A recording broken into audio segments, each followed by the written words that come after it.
Let me read to you a passage from the 9th chapter of St. Luke's Gospel, verses 43 to 45.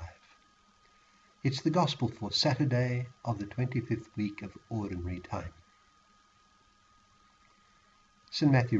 Luke writes, "While everyone was marveling at all that Jesus did, he said to his disciples, 'Listen carefully to what I am about to tell you. The Son of Man is going to be betrayed into the hands of men.' But they did not understand what this meant.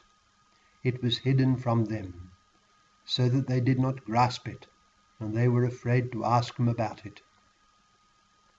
That's from Luke chapter 9, verse 43 to 45. We are led to think of the cross. You know, Philip II of Macedon was father of Alexander the Great, and Philip has been called the greatest man that Europe had seen to his day because of his military, diplomatic and general ability. I am quite convinced that the young and brilliant Alexander could never have done what he did against the Persian power were it not for the achievements of his outstanding father. But for our purposes here, let us remember the circumstances of Philip's sudden death. Philip had planned a sunrise assembly for the festival guests to watch a procession of the statues of the 12 Olympian Greek gods. One by one, the 12 statues were carried through the theatre at Aigai. Then a 13th image entered, one depicting Philip himself. So Philip pretended to divinity. This was the great man's last act, for, dismissing most of his entourage into the audience, he entered the theatre after his statue, walking alone. As he walked out before the assembled crowd, a young man, Pausanias of Orestis, jumped from the audience and stabbed Philip in the heart, and then escaped on foot.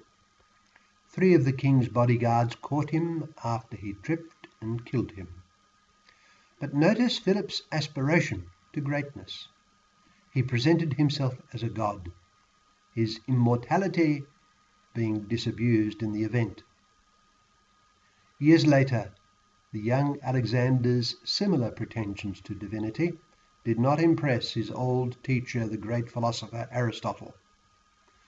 The first book of Maccabees has something to say of the famous son of Philip. It writes, "When the earth became quiet before him, he was exalted, and his heart was lifted up. And after Alexander had reigned 12 years, he died." Chapter 1, verse 1 to 7. The point to be noted here is that honor, fame, wealth, power constitute the path to abundant life and glory for natural man. But God does not see as man sees. Thinking of Philip, Alexander, and the generality of the kings of the earth can help us appreciate the divine originality of Jesus Christ. He came presenting himself as the fulfillment of the prophecies, the Messiah who would be the promised blessing for all the families of the earth. Genesis chapter 12, verse 3.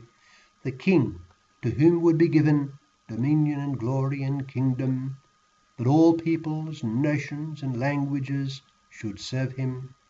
His dominion is an everlasting dominion which shall not pass away, and his kingdom one that shall not be destroyed, as we read in Daniel chapter 7, verse 14.